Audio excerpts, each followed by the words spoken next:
Okay, magandang araw po sa ating lahat mga kababayan at mga ka-explore, Luzon, Visayas at Mindanao. At maging sa mga kapatid po natin na nasa iba't ibang panig ng mundo, magandang umaga, magandang tanghali, magandang gabi. Sana'y nasa mabuting kalagayan po kayong lahat. Trending na trending po ngayon, ito pong balitang tumakas o pinatakas o umalis ng bansa. Ito pong sinasabi nila na di umano'y number 1 na hitman ng dating Pangulong Duterte ay nakatakas na po or umalis na po. Ito pong si Edgar Matubato.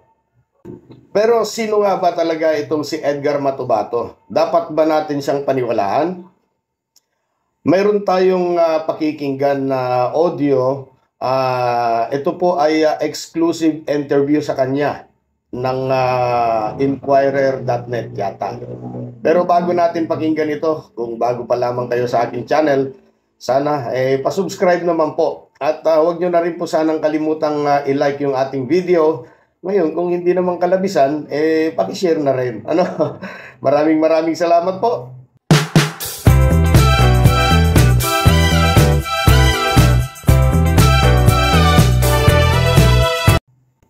And to confirm na talaga nga pong umalis or nakaalis na po ng bansa itong si Edgar Matubato, pakinggan po natin itong balita mula po sa Frontline Tonight. Sabi na kalabas na ng bansa ang self-confessed hitman ng Davao Death Squad na si Edgar Matubato matapos ang pagtatago ng maraming taon. At sa interview sa kanya ng New York Times, meron siyang mga inamin. Umalis daw ng Pilipinas si Matubato gamit ang passport na may ibang pangalan. Nagpanggap din siya na isang hardinero. Pero daw tumulong sa kanya ng 2 pare at hindi rin siya nakilala ng immigration kaya siya nakaalis agad. Ayon kay Matubato, hindi na raw niya matandaan ang lahat ng kanyang napatay at tinapon dahil sa dami nila. Ayon sa ulat ng New York Times, sinabi ni Matubato na higit 50 tao ang kanyang napatay para sa tinatawag niyang Superman, ang code name daw ni dating Mayor Duterte. Sinasweldoan daw siya sa City Hall ng higit 5,000 piso. Iba pa yan sa natatanggap niyang sobre na may pera sa kada kanyang mapapatay. Sinabi ni Matubato na kasama si Noy Commission on Human Rights Chairperson Laila De Lima sa kanilang hit list. Nakatakda raw sana nilang barilin si De Lima na magpunta ito sa Laud Quarry sa Davao City para imbestigahan ang mga mass grave ng DDS doon. Pero hindi raw sila nakalapit kay De Lima at hindi sila... Ayan, okay. So dagdag po dyan, balita po na ang punta pala nitong si Edgar Matubato ay para magbigay po ng report or kanyang statement doon po sa ICC. Nako, iyari na. Kakabahan na itong mga involved dito sa EJK. Okay, pakinggan po natin ang exclusive interview kay Edgar Matubato. Edgar Matubato, bakit siya dapat pagpaniwalaan ng mga tao ngayon? Dahil matagal ako nagserbisyo sa kanila, sa umpisa kong trabaho, 1988, nagbuo ng grupo si Mayor Duterte na Lambada Boys kung liquidation squad. Ang trabaho namin, pumatay ng drug pusher, kidnapper, hold-upper, rapist. Yan ang trabaho ko. Sa pag-umpisa ko, maganda talaga yung kuwan ko kaya nakakatulong kami sa tao, mga mabait. Kaya ang pinapatay namin, mga masama man ng tao. Yan ang inuutos sa amin. Bago ka pumasok dun sa Lambada Boys, yun yung simula ng Death Squad, yung liquidation squad. Nakapatay ka na ba? Wala pa. Dati ako, nag-CHDF 1982. Pagka 1988, kinuha nila ako sa batalyon. Pumunta si Mayor Duterte at saka si Dudong Pagidupon nga police bodyguard niya. Yan ang nagkuha sa akin doon sa Malagos, Kalinan, Davao City. Yung barangay ko sa Tamayong, barangay Tamayong. Bakit kayo ang piniling isama nila? Dahil may nag-recommend nga ito nga bata parang kursunada. At saka meron akong performance sa amin. Nag-recommend, tapos kinuha ako nila, dinala ako nila sa Barangay Exodus, Bangkiruhan, Davao City. Miyembro na kayo na ng civil security unit? Hindi pa po umpisa namin, yung trabaho pa namin, hindi pa kami nakapasok ng City Hall. ang bayad sa amin muna pagkor, sobre-sobre. Kung merong napapatay kami, pagkahapon binibigyan kami ng sobre, puro ulo. Wala pa kaming sahod, hindi pa kami in sa gobyerno, pero pinapatakbo na nila. Paano po kayo na-convince na gumawa ng ganong klaseng trabaho, yung pumatay ng tao? Sa pag-umpisa ko, masaya din ako kay siyempre ang amo ko, mayor, at saka ang mga kasamahan ko, pulis. So, masasama naman tao ang pinapatay namin. So, parang masaya ako sa pag-umpisa. Sa Kaya tingin niyo po tama yung ginagawa? Oo. Dahil criminal yung... Pinapatay sa umpisa. Paano kayo nimita? Anong sinabi sa'yo? Ah, Edgar, sali ka sa hindi, yung pag-umpisa pagkuha sa akin, meron daw grupo nga ibubuo ni Mayor Duterte. So one team lang kami. Yung kasama ko, si Lodi Pagidopon, ako, si Edgar Matubato, si Jojo Bosa, si Ramil Capitania, si Tony Estaco, si Buboy Maldito, at saka si Insectan. Ito kayo. Pito kami, one team kami ang umpisa sa Lambada Boys kung liquidation squad sa Davao City sa 1988 na pag-umpisang Mayor si Duterte. Bakit Lambada Boys? Iwan ko lang kung bakit sila man ang nagpangalan sa amin. Hindi ko man alam kung ano ang Lambada Boys. Basta ganyan lang ang pinangalan sa amin. Doon kami bininyagan sa Old Mincing Hotel. Doon kami pinakain kami. Pagkatapos, binigyan kami ng baril. 3 357 at saka 4 nga 45. Ang nabunot ko naman 45 naman nabunot ko. Magkano po ang bayad sa inyo? Minsan meron 3,000 Kada kung makapatay ka ng umpisa ng 3 o 4, so malaki-laki din ang natatanggap mo. Sa pag-umpisa ko parang masaya ako, pero ano po yung unang nyo pong trinayek po?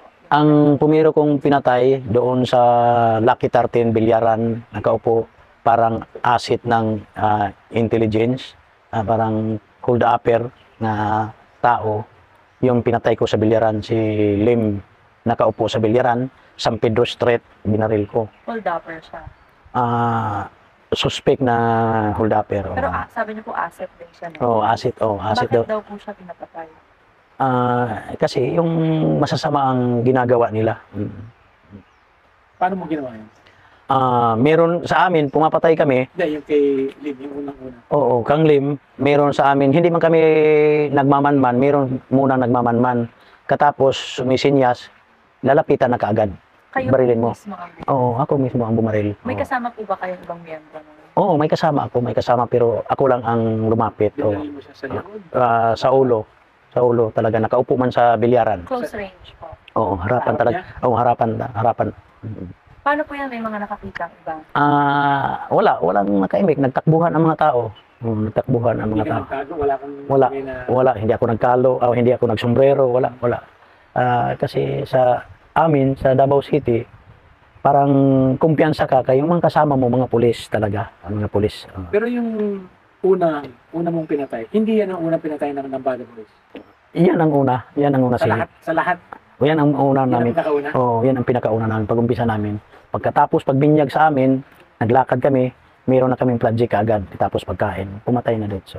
Gaano kadami yung pinapatay nyo kada linggo?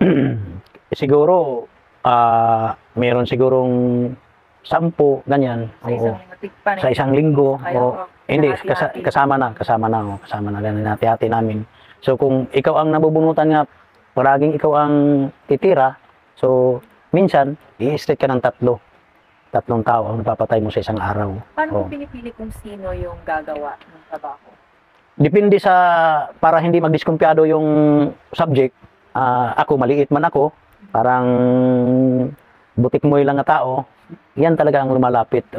Kaya hindi ka nakakilatis nga, parang hindi lang sa'yo ang target. So, yan po ang parang ganun kayo kilala kasi kayo yung pinakamaliit sa grupo. Kayo yung nakakalapit. Nagsusurpan lang, tapos nagsisinilas, tapos loose and t-shirt. Yan. Parang hindi halata yung baril mo. Marunong ka nang gumamit ng baril bago ka pumasok sa Lambada Boys? Marunong na ako gumamit. Wala kayong special training? Paano? Wala. Ang training sa amin, actual talaga yung pagbuo ng Lambada Boys. Paano po kayo natuto bumaril bago sa city? Dahil sa CHDF, pag-umpisa ko. Ilang taon po tumakbo yung Lambada Boys bago siya nakilala bilang Davao Death Squad? Ang Lambada Boys 1988 hanggang 92. Oh, 92 yun. Tapos bakit siya ginawang Hanggang dumami na kami, kay may mga river returnees naman na kasama namin, police, river returnees, hanggang pinangalanan kami ni Jun Puras Pala nga DDS kung Davao Death Squad. Oh, si Jun Puras Pala. At saka si Jun Puras Pala at saka si Mayor Duterte, magkasangga noon yan sila. Kaibigan sila. Magkaibigan sila. Oo, dati. Oo. Hanggang nag-away sila, parang binabatikos palagi sa media, sa kuwan kay. Yan man si Jun Puras Pala, ang pinaka magaling reporter sa Davao City noon. Oo. Balikan natin yung unang tanong. Ano? Bakit maniniwala yung tao sa'yo? Posible na totoo nga itong mga sinasabi mo, yung pagbaril sa kay Lynn, yung pagbuo ng Lambada Boys.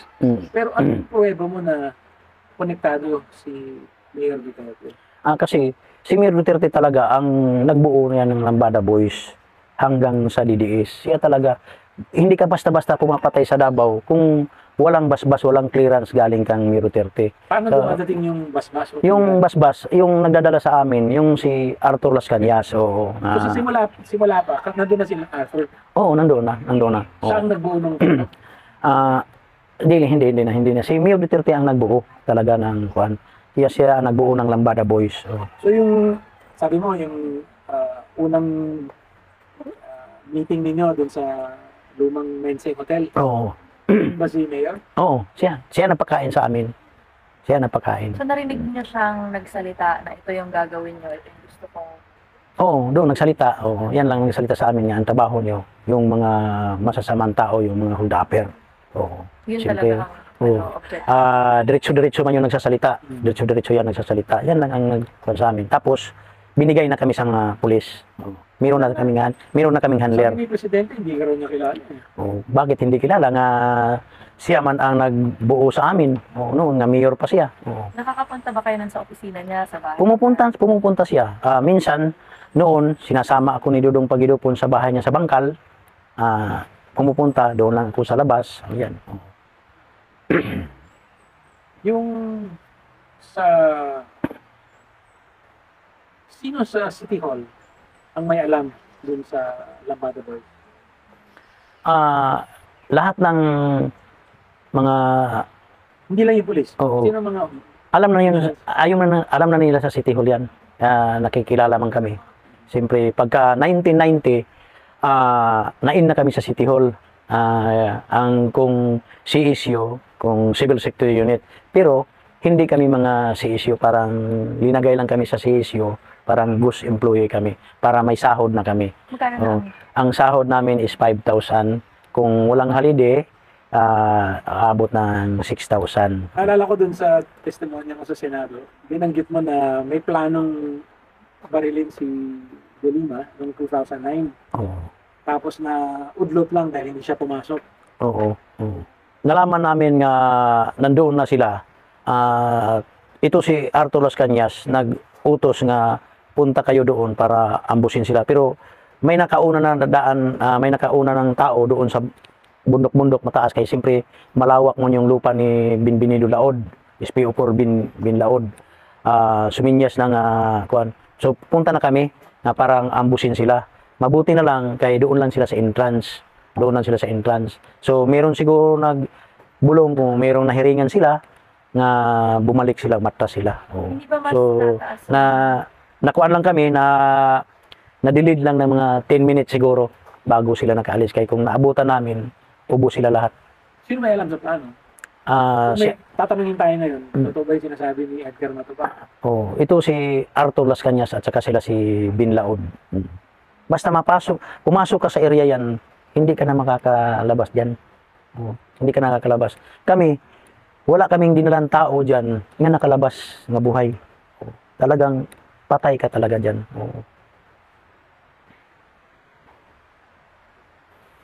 Maraming nagsasabi na parang okay, maraming balita tungkol sa death squad, maraming mga namamatay.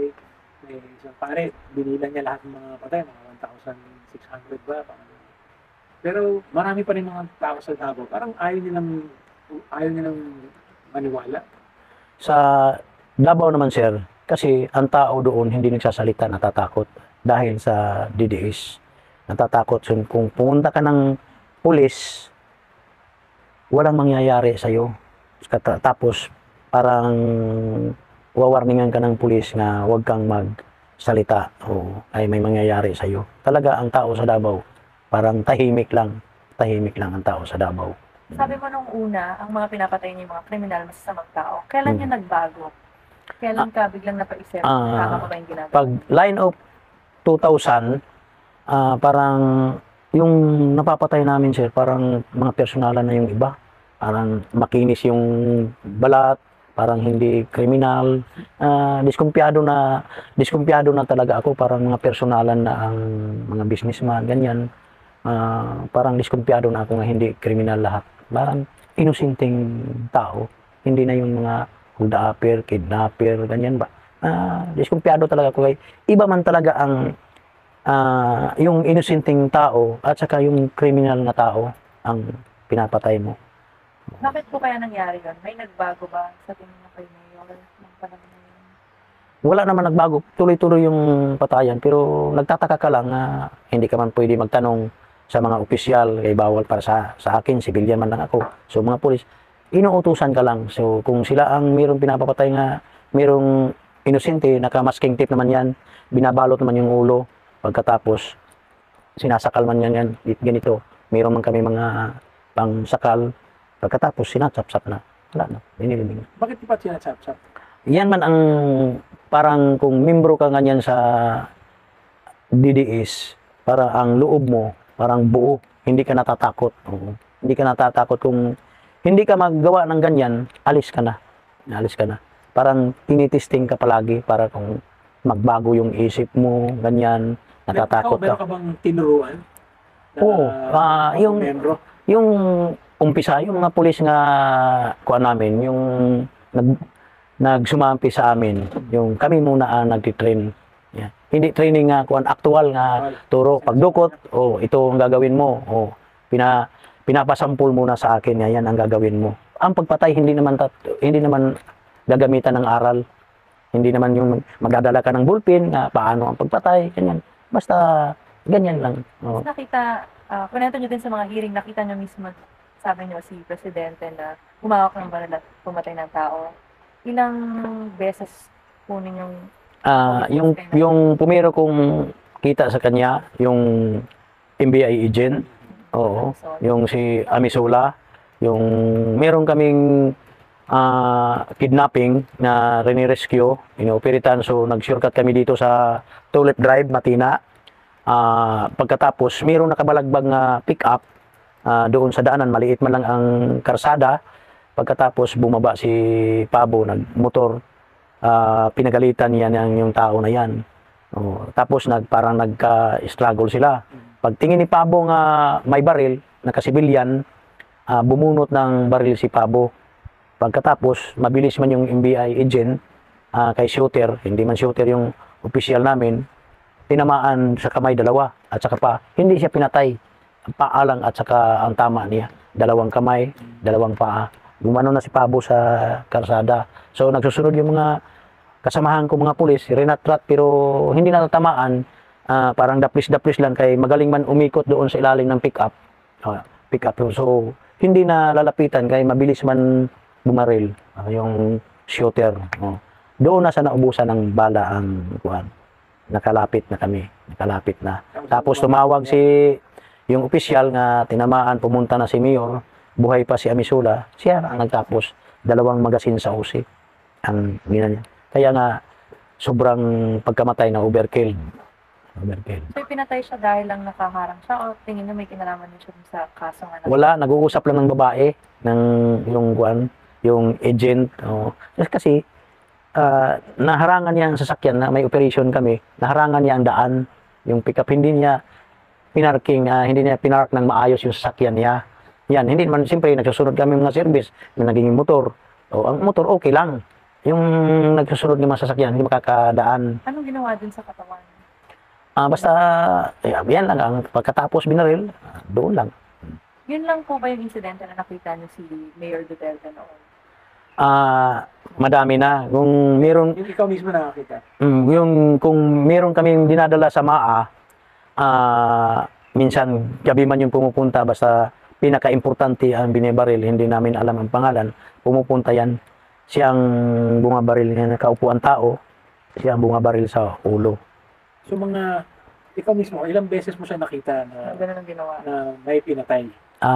Sa akin siguro, sa MAA, para siguro mga 7 bisis. Beses. O 7 bisis siguro. Tapos meron pang isa yung kay Amisola. Oo, yun. Oo. Anong taon to? Mga line na of 98 hanggang 2000. Teka, 98 to 2001, congressman siya noon eh. Oo. Hindi siya mayor. Pumupunta man siya sa Davao. Pumupunta siya sa Davao. At saka, hindi daw siya masaya noon. Oo. Hindi siya, Hindi naman siya masaya sa oo, Congress. hindi siya masaya. Doon siya sa Davao masaya. Oo. So, kahit na hindi siya ang mayor, tuloy na Sinusunod pa rin. Sinusunod pa rin. Oo. Sinusunod pa rin. pero ang mayor at the time, si Di Guzman. Yung dati niya vice mayor. Oo. Hanggang nagkagalit sila. So, nagkalaban ano sila. alam ni De Guzman? So, alam si Di Guzman nga si Mayor ang pinaka-killer sa Davao. Kay minsan, yung Vice Mayor pa si Di Guzman, yung sasakyan ni Di Guzman, yung pick-up, yan ang ginagamit namin minsan. Tapos, hindi namin pinupunasan may dugo yung pick-up. Alam niya. Oo. Pero, balikan ko lang yan kasi parang bago yan eh, na ikaw Mm. mismo nakita mo si Mayor Duterte pumatay ng 8 beses. No? Ikaw mismo nakakita. So, minsan, yung kay Amisola, ano yun, broad daylight yan, di ba? Pero- Umaga yun. Umaga. Hapon yan, di ba? Hapon ang kang Amisula. Oo. 9:20. Tapos yung 7 sa MAA, ito yung sa quarry ni, ano? Binlaod. Bila, pumunta siya ng gabi. Oo, gabi. Hindi man araw yan. Hindi Ikaw man araw. mismo nakakita. Oo, kami. Oo. May kilala So, ba kayo dun sa mga binaril Oh, niya? yung 7 ginaril sa MAA. sa amin, hindi. Hindi naman Ano kami. maalala mo dun? Puro lalaki ba? May babae? Oo, may mga lalaki. Mga lalaki. Oo, pumupunta yan. Yung driver niya noon, si Sunny Buenaventura, yung tinatawag namin nga Little Mayor. Yan ang dumidesisyon. Dalawa lang sila sa Davao City nga dumidesisyon ng peace and order. Si Arthur Las Cañas at saka si Sunny Buenaventura. Si Idol Cañas, police officer. Oo. Ito si Sunny Buenaventura. SPO4, retired SPO4. Oo, bago lang. May ideya ba kayo dun sa mga pinatay na, dun sa 7 pinatay na kung ano ba ito, mga criminal ba ito, mga businessmen ba? Basta siguro, mga kriminal siguro. Kaya sila man lang sa amin. Pero ito ko, yung sa 7 na sa MAA, na nakita mo si Duterte, may parte ka ba sa Kayo ba? pagdukot sa kanila? Hindi na. Dinadala lang doon. Nandoon na kami. Oo, Pero nandun. mga kagrupo nyo din. Mga pulis din, oo, nasama na din kami. Kaya kami man siyempre kami ang inutusan pag chap-chap, ganyan, oo. Siya muna ang tumitira. Baril ginagamit niya. 45 yung baril niya, ginagamit niya. Sarili niya baril o Ewan ko lang kung, hindi meron siguro siyang sarili na sir, yung sa bodyguard, depende. Pero hindi man yung nagtatakin ng baril, hindi yung tatakin ng baril sir. Yung mga nabanggit niyo pong tao sa mga testimonya niyo sa Senado, may mga tao doon na nagde-deny na hindi daw totoo ang nangyari. Ito, isa dito si Jocelyn Duterte. Sabi niya wala daw siyang naging boyfriend na dance instructor. Taliwas dun sa sinabi niya na isa yun sa mga pinatay ng grupo niyo. Ano pong sagot niyo doon? Ito naman, utos ni Mayor Duterte nga patayin yung DI. Dinukot namin sa Jacinto Street, 2013. Dinukot namin mga bandang alas 12 sa gabi. Hindi ko alam nga DI yan. Doon na ko nalaman sa yung band naming High Ace nga DI pala. At saka yung sabi ng pulis, yan ang kasintahan ni Jocelyn nga ipapatay ni Mayor Duterte. So ako ang kumuha ng baril, tumutok na huwag kang kikilos, pulis ito, sama ka lang. Sinama. Kaya dinenay ni Jocelyn, hindi daw totoo yun. Siguro baka nahihiya kung naano. Basta yan lang ang kuwan ko, tapos dinala namin sa MAA, pinatay namin. Magkagalit ba sila noon? Noon, o bakit pinapatay? noon yun sila si Duterte at saka yung mga kapatid niya si Jocelyn, parang hindi yan nagkakasundo noon. Pero siguro baka si Mayor Duterte ang isip niya parang pinipirahan yung kapatid niya kay matanda naman. So batang-bata yung BI, macho, parang 24, matangkad na tao. Oo. Basta ang batang-bata yung dancing instructor talaga. Yung mga nag-rallies din, sabi nila hindi daw totoo na may pinatay sa mga supporter nila o sa mga bodyguard nila. Hindi man yun yung bodyguard, parang support man yun ni Palparan at saka ni General Matiliano. Parang support yan ng mga tao. Yan ang parang tulong sa kanila. Kaya kung nandoon pa sila si Parparan at saka si Matiliano, kasama yung pagpatay namin, uubusin yan sila. Oo. Nakasabay niyo na ba si Palparan dati? Wala sir, wala. Doon lang kay kung naabutan lang yung mga tao lang doon, wala na sila. Pero ito yung sinasabi mo na talaga may ebidensya kasi utang yung... Oo, may ebidensya talaga sir. Oo. Yung meron pa, yung 2002, kinidnap namin si Sally Macdom sa Island Garden City, Samal, sa Piña Plata. Kami ni Capote, Kernel Capote, Arturo Las Cañas, Jim Tan, Binbinido Porog, Aquino Gaston, Junito Ubales, ako. Basta 7 kami nga dumukot sa kang Sally Macdom, yung Pakistani. Ito naman si Sally Macdom, yung live-in partner ko noon, parang magpinsan buo, yung live-in partner ko at saka asawa ni Sally Macdom. Ito naman si Sally Macdom, lumapit yung asawa niya sa akin nga, badihan mo yung asawa ko, pariner. Basta ito si Sally Macdom, ang sabi ni Arthur Las Cañas, terrorist.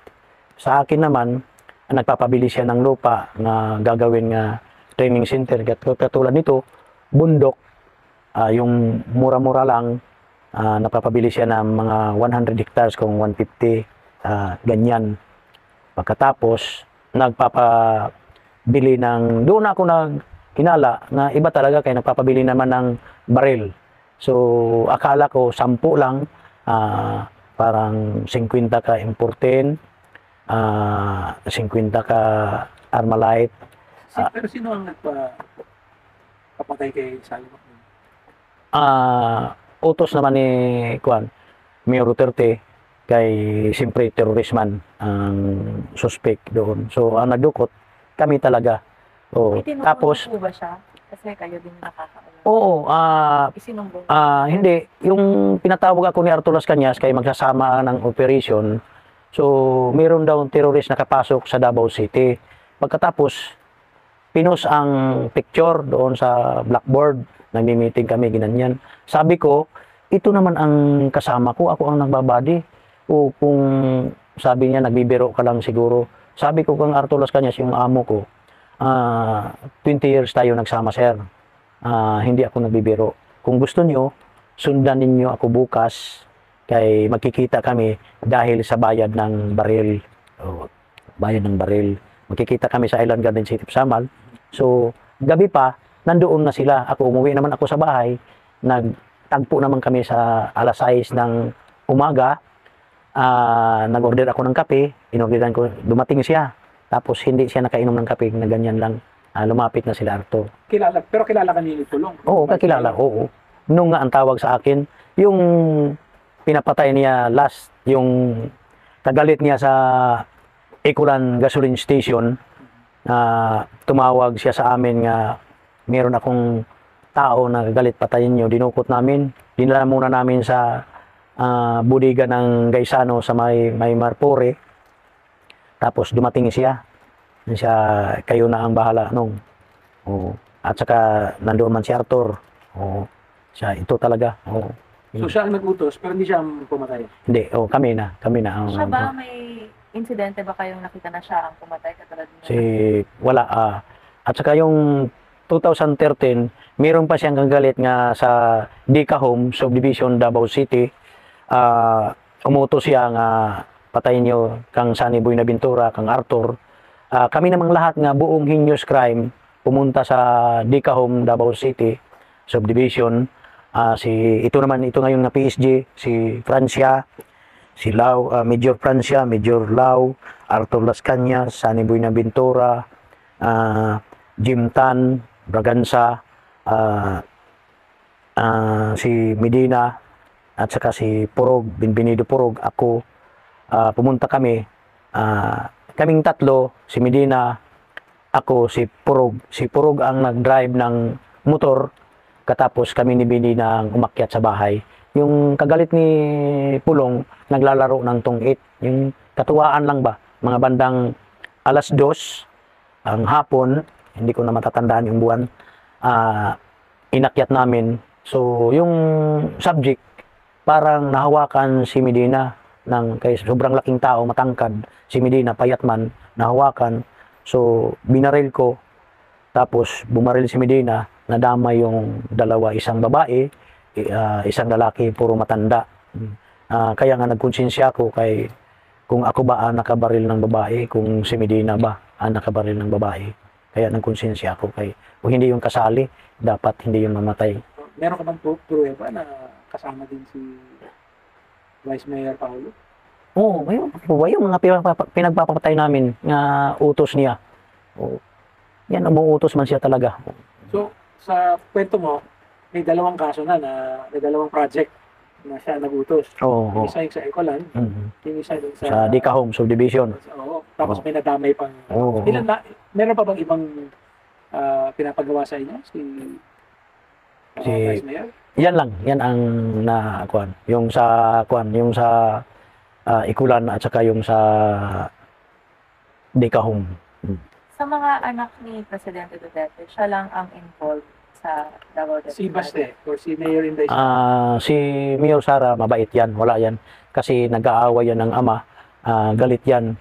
Yan noon, si Sara, noon nagkagalit yan ni Bato, kasi ang daming namamatay, sabi ni Mayor Sara, walang nahuhuli. Sabi ni Mayor Sara, bumaba ka na sa pisto mo. Ang sabi ni Bato naman, hindi pa tapos yung termino ko. Sabi niya, hindi pa tapos. Siyempre, ang daming namamatay sa Davao, walang nahuhuli. Walang nahuhuli. Walang nahuhuli. Kasi, paano pagkahuli ng mga pulisman ang mga DDS? Kung mayroong nag-checkpoint, pagtingin pulis, diretso ka na sa checkpoint. Wala. Yung mga randintan din. Yan ang mga randintan din. Yan ang nakasibilyan ng mga pulis. Yan ang nakasibilyan ng mga tirador. So, walang kinalaman at all si Inday Sara? Mabait yan, wala. Yan, hasta si Baste, wala yan. Wala yan, wala. Parang, yan, kanta-kanta yung kang Baste. Yung, kumbo, Yung mabalik lang tayo kay Vice Mayor Pulong. Ano pang alam niyo tungkol sa kanya?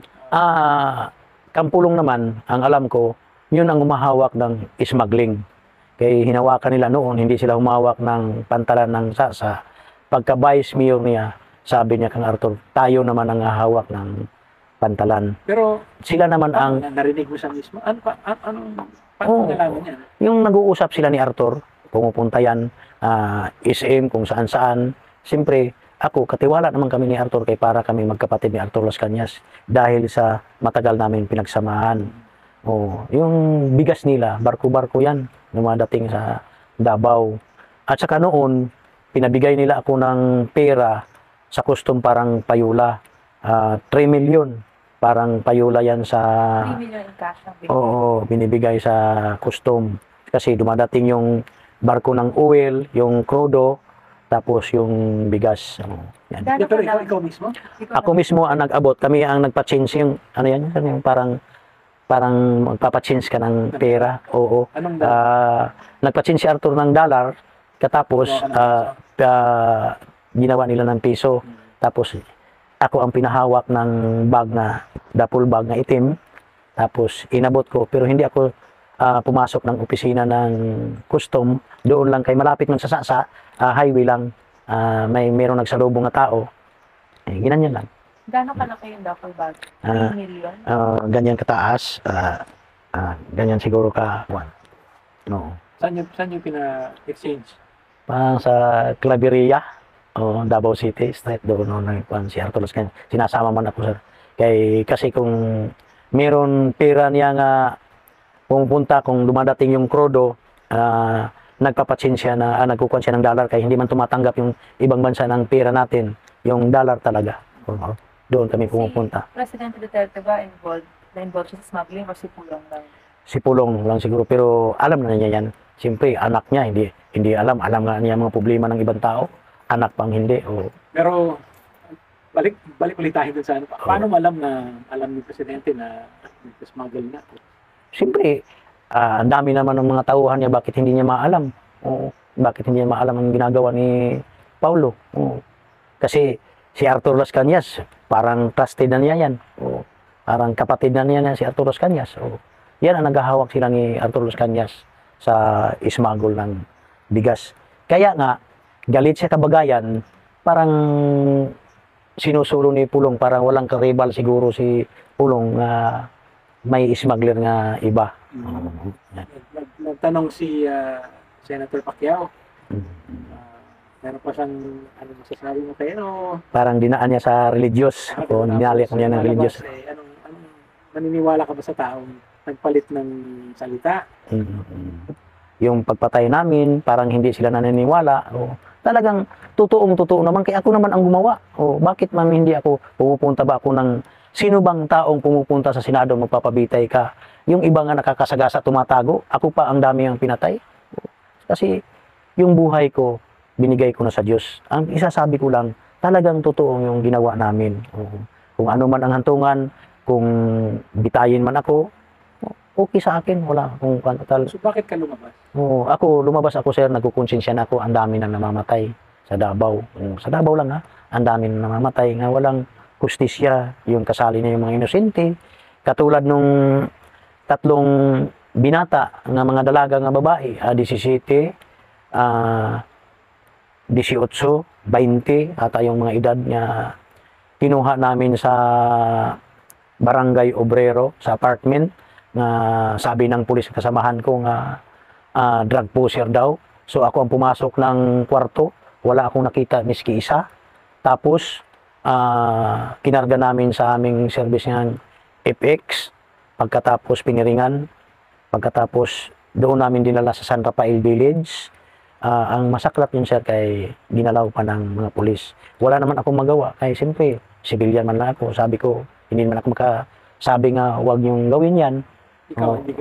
Hindi, doon na lang ako sa likod. Kita na lang ako, parang umiiyak ako kasi hindi ko kaya pumapatay ng babae. Hindi ko kaya. May kapatid ako, may mama ako, may mga pinsan ako, hindi ko yan. Kung lalaki, kayang-kaya ko, pero sa babae, hindi. Hindi may isang babae dun sa mga Nograles. Oo, pero hindi man ako pumatay sir, si Medina man, si Medina. Kaya dalawa man kami sa bangka. Ako ang nagbubugsay, siya ang taga-saksak. Tapos linagyan na namin sa nila Arthur ng mga hollow block. So kakarga namin sa laod, tapos itatapon na, sinaksak, tapos tinapon namin. So si Nanay Suling, doon napadpad sa Davao del Sur. Yung isa naman, doon sa beach ni Antalan mismo, Roger Antalan. Sa Barangay Panggubatan, Kaputian District, Island Garden City of Samar. Itong cardboard na ito, ginagawa namin yan, yung karton. Kung puser ka, puser lang. Kung hold upper ka, yan lang ang nilalagay. Hindi katulad dito sa Maynila nga huwag niyo akong tularin, puser ako pinahaba, di ba? Pero isa lang yan, pareho lang yan. Pero sa amin, ginagawa na yan nandito sa likod ng pulis. Tapos pag nabaril mo, pinalagay yan, tapos binalagyan ng 38, pinapaputok para magka-powder bone nga lumaban. Imposible naman kung lumaban, hindi ka tatamaan. Kasi ang pulis talaga sa Davao, may pang-planted yan. Hindi yan lumalakad na iisa lang ang baril. Pag makakita yan ng tao nga gusto niyang papatayin, may baril yan nga 38. Mura man lang sa Davao ang 38. Magkano lang? 1.5 yung isa. Yan talagang tinanungan ni Cayetano. Sino nagbebenta ng mga Mandami man doon sa Davao ang nagbibinta. Yan tinanungan ni Cayetano, yung mga pulis daw naghihirap ng baril. At saka, bakit daw tagalaw-dalawang baril? Basta may reserva yan, pang-planted. Yan ang sa amin. Saan nagagaling yung pambayad sa baril? Siyempre, meron mga bigay na, meron na mga bigay-bigay sa mga official siguro. Ayan lang. Basta may, Maraming mga pulis sa Davao. oo. Lahat ba yun? Sangkot sa... Hindi sir. Ilan lang Ang talaga ang pumapatay sa Davao City, ang mga pulis sa Davao naman, ang dami, mababait yan. Pero ang mamamatay tao talaga, ang Mayor's Unit, kung heinous crime, yung tao talaga ni Mayor Duterte. Hanggang may heinous crimes unit pa rin ba ngayon? Meron siguro sir, kung wala nila dinisolve, yung opisina namin sa Almendas Gym, meron sir, meron. Kaya meron man ako dito ipapakita sir sa iyo, na papel ko nga heinous crime, ako nakabitin. Pero Oo. yung ibang mga pulis, hindi sila Hi- involved sa pagpatay. hindi pero naman. Hindi sila nagsasalita. Oo, hindi Alam nila naman. kung ano Oo. nangyayari. Pag nakikita kami ng pulis nga mabait naman, maayos naman ang trabaho, umaalis yan. Oo, hindi yan na. Tapos kung may natumba, hindi yan nag-iimbestiga. Basta yan lang, namatay lang. So mga Tapos- ilan siguro lahat? Sa Davao lang? Mga ilang pulis ang kasama dun sa... Sa Davao siguro sir, sa opisina namin, mga 30 siguro kapulis yung heinous crime sir. 30. Yan. Oo, yan. Sa akin, mga Oo. tirador. Oo. Presidente na ngayon si Mayor Duterte. Meron siyang immunity. Tapos ngayon pa, talagang ngayon nakikita ng tao yung mga sinasabi mo. Bakit ka lumabas ngayon? Sa akin naman sir, hindi naman ako natatakot nga presidente siya sir. Basta nga sa akin lang, malaman lang ang mali niyang ginawa ang pagpatay ng tao. Hanggang ngayon, ang dami na namamatay sir. Ako, nagkukonsensya na ako na sobra na ang ginagawa niya sir. Na pumapatay ng mga tao, umuutos siya. Umuutos man lang yan sir. Anong gagawin mo ngayon? Papasalamat kami, kinausap mo kami, nagipagpanayam ka sa media, meron kang may final na kaso sa ombudsman. Ano ba ang mga balak mo? Basta ako, itutuloy ko rin yung pag-file ko ng kaso sa mga kasamahan ko, mga pulis ko, para makita nga totoong-totoo talaga sir, yung sinasabi. Oo, yung mga kasama ko sir, oo, mga kasamahan ko talaga. Hanggang yung mga retired nga mga kernel kay dati yun, yan ang kasamahan ko hanggang nag-retire sila. Kasi yun, ngayon, miski retired sila sir sa Davao City, mga konsultan pa yan ni Digong. Mga konsultan pa yan yung mga kasamahan ko, mga opisyal. Sinasabi niyo po hindi kayo natatakot kay Presidente, pero may time na nagtago din kayo. Di ba? Oo, ako, dapat lang ako tumago muna para matapos lang itong problema ko. Para muna, bago naman ako mamatay, matapos muna yung masintensyahan muna. Oo. Lahat ng alam mo, nasulat mo na? O nakwento mo na? Nakwento ko na sir, nakwento So, ko na. Oo. Kahit ano man mangyari sa'yo, may documentation pa rin, nandun pa rin sa... Oo sir. Oo. Lahat-lahat sinabi ko naman. Basta yung totoong-totoo lang ang sinasabi ko, hindi yung magsisinungaling ako. Paano magsisinungaling ako nga? Ako man mismo ang gumawa sir, ako man inutusan. Siguro, sa personal ko lang, mga mahigit siguro mga 50 katao yung napatay ko. Pero nagsisisi naman ako. Miski hindi ko yan mga personal, inutusan lang ako. Pero tao pa rin sir, hindi yan hayop, hindi yan manok ko. Kasi kung papagbayarin din ako, pilit kung tatanggapin sir. Siyempre naman kung ano ba ang isintensya sa akin sa gobyerno, tatanggapin ko rin sir. Tao yan, dapat pagbayaran yan. Pero yung mga susunod mong hakbang, mukhang doon na sa mga pag-file ng kaso. Oo sir. Wala ka nang iniisip na dapat lumabas ka sa Senado, kailangan mo kumbinsin yung mga senador. Basta sa akin sir, hindi na kailangan na kumbinsihin ko sila. Maniwala man sila sa akin at saka hindi, basta totoo yung sinasabi ko talaga. Total, hindi man sila nakasama ni Duterte, ako ang nakasamang matagal. O magkasama kami doon sa Davao. Ngayon lang sila nagkakilala na presidente na si Duterte. Yan. Sinubukan po ba kayong kontakin ni Presidente Duterte o sino man na nasa grupo niyo noon? Wala naman, pero talagang pinapahabol nila ako. Gusto nila akong patayin para hindi na ako makagsalita. Nakaka-receive kayo ng mga death threats? Oo. Yung doon ako sa DOJ, merong 2 tao bago ako umalis. Nahuli lang sila, nakaalis na ako. 2 nakamotor, hinahanap na ako. Pero alam ko yan, yung mga kasamahan ko na yan. Kaya nagtanong naman doon sa ISOG, yung gwardiya ng DOJ, gwardiya sa akin, nga mayroong bang maliit nga tao, maitim, Bisaya na tao daw. Tinanong, ang natanungan yung gwardiya doon sa akin. Hindi pa kayo lumalantad nun? Hindi pa. Doon Yung pa. apply pa lang kayo ng Oh. witness protection program. Hindi, lumabas din ako nga, hindi ako kusa akong lumabas. Kaya alam ko na kung maumupo na siya, talaga akong papatayin din ako. Alam ko na. Kaya nga, may pumunta ng dalawa doon sa bahay namin, yung safe house namin. Hindi ka naman nagkukulang sa suporta. Marami naman. Meron naman tulong sa akin. Tulong sa akin. At saka yung tulong, nagpapasalamat naman ako, sir. Yung tulong sa akin ng mga pare. Talagang, Nabanggit mo nga sa Senado. pare man Tulungan yun. ng babae. Simbahan naman ang tumulong sa akin. Mga pare naman. Talagang, Nahirapan ka bang kumbinsin yung mga pare?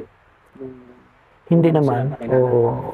Hindi naman basta ako, nagsasabi lang ako ng totoo, sir. Totoo. Nagpasalamat din ako sa mga pare nga tinulungan din ako nila sa akin para makuan yung problema ko. Hindi ako nag-iisip nga makapira. Ang sabi nila nga binayaran ako ni Ma'am Dilima. Parang wala akong natanggap miski kusing. Hindi nga ako tinulungan na ni Ma'am Dilima nandoon pa sa DOJ. Bakit ako babayaran niya? Kasi yung nangyari sa akin, sir, 2014, pinatay si Richard King. Pinatay si Richard King, yung businessman. Pagkamatay, June 12, 2014, hinuli ako June 19 ng gabi, alas 10 ng gabi. Kasi ako na ang pinupulgay nga pumatay kang Richard King. Paano ako nagpatay nga, umalis na ako pagka DDS 2013. Pinupulgay na nila ako, pinapasama yung asawa ko nga isama mo, kayang sabi ni Mayor Duterte nga may operation kayo ng drug sa barangay Tibungko. Sa tagal ko sa serbisyo, naisip ko nga iba na talaga, salvage talaga kay bakit isasama ko yung asawa ko nga wala yung nalalaman ng trabaho ko. Yan ako nagtaka. At saka hindi ako sumama ng mga kasamahan ko. Mga kasamahan ko talaga ang pumunta sa bahay. Madami sila. Tapos hindi ako sumama. Merong station commander na mabait yung pumunta sa bahay. Sabi niya, may invitation si Director Danao sa iyo. Sama ka lang. Sumama ako, sir, kay siyempre mabait. At saka hindi ko alam kung ano ang problema ko. Wala man akong problema. Doon ko na nalaman nga pinagbibintangan lang nga ako na ang pumatay kang Richard King. Doon na binugbog nila ako, tinorture na nila ako, tinusok na ako ng baril. Ito pa, dumudugo pa yung puwit ko hanggang ngayon. Pinapaoperahan ito sana, pero malaki-laki ang bayan, parang 100,000 ang operasyon. Hindi natuloy yung operasyon namin. Yung tokhang na nangyari ngayon, Doon yung nag-umpisa sa Davao City yung tukhang. Oo. So, yung sinasabi kasi nila, yung mga vigilante groups daw, yung mga nagsasalvage, mga pulis din yun. Ganun din ba yung ginawa niyo sa Davao noon? Siyempre, doon yung nag-umpisa. Yung tukhang naman, kasi bago yan ikaw nag-surrender ka, bago yan pinapasok ka, nakonsabo na yung barangay captain. Ang barangay captain ang nag-aalam sa lugar niya. Tapos nagtitik siya ng pulis, nandito na yung tao. Tapos pinapasok na ng mga random intendant. Yun. Hindi yun nag-uniforme ng pulis. Walang civilian kumakayang pumupunta lang ng barangay na mamamaril. Hindi yan kaya. At saka mahuhuli ka. Nahuhuli nga ang nagsasaksakan, yung nagsusuntukan, yung pang hindi mahuhuli yung nababaril. Paano pagka huli yan nga, pulis man ang tumatrabaho? Pulis talaga ang tumatrabaho. So ako, matagal-tagal akong eksperyensyado yan. Miski ako wala akong grado, yung natuto lang akong pumatay ng tao. Yan lang talaga yung natutunan ko. Pero ano po ang mensahe niyo sa publiko, lalo na yung mga, kung may question dun sa mga paratang ninyo, na nagsasabi na baka hindi kayo nagsasabi ng totoo? Sa akin naman, miski hindi sila maniwala sa akin, talagang totoo naman ito. Nakikita naman ang sobrang dadaming namamatay. Ngayon, entero Pilipinas na, noon Davao City lang. Nakikita mo ngayon. Pero ang masakrap lang dito, ang mga malalaking mga drug pusher hindi namamatay. Yung namamatay talaga, mga maliliit lang, yung nakasinilas lang. Tulad ng pinapatay namin sa Davao. Wala kaming napatay ng mga drug lord doon sa Davao. Kasi yung maliliit lang, magkano lang yung sasi, linalagay pagkakamatay, linalagyan namin. Yan. Pero yung mga drug lord ng mga Chinese, walang namamatay sa Davao. Walang namamatay sa Davao. Wala talaga. Wala kaming napatay nga mga drug lord, wala.